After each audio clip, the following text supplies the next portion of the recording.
অবশেষে বাবার কাছে চলে গেলেন তৌহিদ আফ্রিদি। মানে বাপ বেটার দুজনে এখন শ্রীঘরে। অনেকের ইচ্ছা ছিল চাচা ভাতিজাকে একসঙ্গে দেখবে, মানে হাউন আঙ্কেলকেও।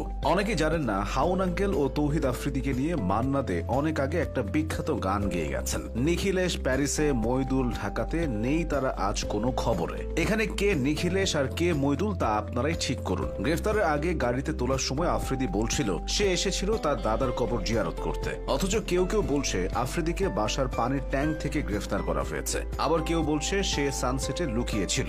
একটা ব্লগ সারা জীবনের কান্না। হাউন আঙ্কেলের সঙ্গে এই ব্লগের কারণে আফ্রিদি ফেসেছে। তৌহিদ আফ্রিদির অনেকগুলো প্রতিভার মধ্যে সবচেয়ে বড় প্রতিভা হলো সে ঝগড়া বিবাদের মীমাংসা করতে এক্সপার্ট। এখন আফ্রিদি যেহেতু জেলে আছে, সে চাইলে হাসানুল হক ইনু এবং সালমান এফ রহমানের বিবাদ মেটাতে পারে। তাছাড়া যারা কখনো জেলে যায়নি, তৌহিদ আফ্রিদি তাদের জন্য ব্লগ বানাতে পারে। ব্লগের ইন্ট্রো হবে এমন: hello guys, this is Tauhid Afridi and আমি আজ আপনাদের দেখাবো জেলের ভেতরে আমাদের কেমন খাবার দেওয়া হয় আর আমরা কিভাবে ঘুমাই। ব্লগের টাইটেল হবে দেশের সবচেয়ে বড় জেলে আমার অভিজ্ঞতা। ইংরেজি টাইটেল এমন হতে পারে how I survive 24 hours in prison. তবে ব্লগে যদি ডিম প্রদান পর্ব চলে আসে, বাচ্চাদের তা দেখাবেন না। আরো একটা বিষয় ব্লগে থাকতে পারে, এটা ফুড রিভিউ টাইপ। হাউন আঙ্কেলের ভাতের হোটেলের খাবার ভার্সেস জেলের ভেতরের খাবার, কোনটার স্বাদ কেমন। এর আগে তৌহিদ আফ্রিদি ডিবি হারুনের সঙ্গে ব্লগ করেছে, এবার জেল সুপারের সঙ্গে ব্লগ করতে পারে। এমনও তো হতে পারে তৌহিদ আফ্রিদিকে 24 ঘন্টার ভেতর ছেড়ে দেওয়া হবে। ছাড়ার সময় পুলিশ বলবে এসব আসলে প্র্যাঙ্ক ছিল,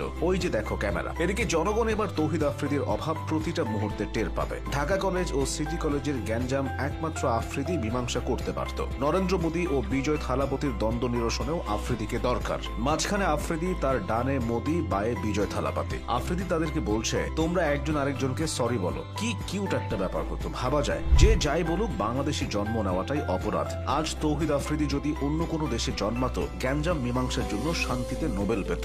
জীবনে বড় কিছু করতে হলে আফ্রিদির মতো হতে হবে। গ্রেফতারের আগেও তার মুখে হাসি ছিল, হাত ছিল পকেটে, ঠিক যেন সেই চিল গায়। এড়িয়ে হাসাহাসির কিছু নেই। রোজার মাসে তারাবির টাইমে ডাব চুরির সময় ধরা পড়ে এভাবে দাঁড়িয়ে থাকার অভিজ্ঞতা কম বেশি সবার আছে। পুলিশের হাতে গ্রেফতার হওয়া নিয়ে আফ্রিদির ইউটিউবে একটা প্র্যাঙ্ক ভিডিও আছে। কে জানতো প্র্যাঙ্ক ফিরে আসবে রিয়েলিটি হয়ে। আফ্রিদি সুন্দর মোটিভেশন দিত। এশিয়া কাপে তার মোটিভেশনকে কাজে লাগিয়ে বাংলাদেশ চ্যাম্পিয়নও হতে পারত। মোটিভেশন থেকে মনে পড়লো সুলাইমান সুখনের কথা। তিনি তার মোটিভেশন দুইটাই হারিয়েছেন। সুলাইমান সুখনকে যখন সর্বশেষ দেখা গেছে, তখন পৃথিবীতে ডাইনোসর ঘুরে বেড়াতো, মানে লক্ষ কোটি বছর আগে। শেষ করা যাক ফজলুর রহমান ও রুমিন ফারহানাকে দিয়ে। চীনের দুঃখ হুয়াংহো আর তারেক রহমানের দুঃখ নয়ন আর ফজলুর রহমান। নয়নের দাবি 5 আগস্টের নায়ক তারেক রহমান, আবার ফজলুর রহমানের দাবি 5 আগস্ট ঘটিয়েছে কালো শক্তি, অর্থাৎ তারেক রহমান কালো শক্তি। আবার এমনও হতে পারে ফজলুর রহমান আসলে আইশো স্পিডের কথা বলেছেন। এদিকে রুমিন ফারহানাকে বিএনপির আওয়ামী লীগ বিষয়ক সম্পাদক বলেছেন হাসনাত আব্দুল্লাহ। একটা দল করে আরেকটা দলের ট্যাগ পাওয়ার ঘটনা বিরল। রুমিন ফারহানা সেই বিরল মানবী। নির্বাচনের আগেই তারা নির্বাচন কমিশনে হট্টগোল শুরু করেছেন। নির্বাচনের দিন দেশে হয়তো 8 মাত্রার ভূমিকম্প হবে। আপাতত তৌহিদ আফ্রিদির জেলখানার ব্লগের অপেক্ষায়। খোদা হাফেজ।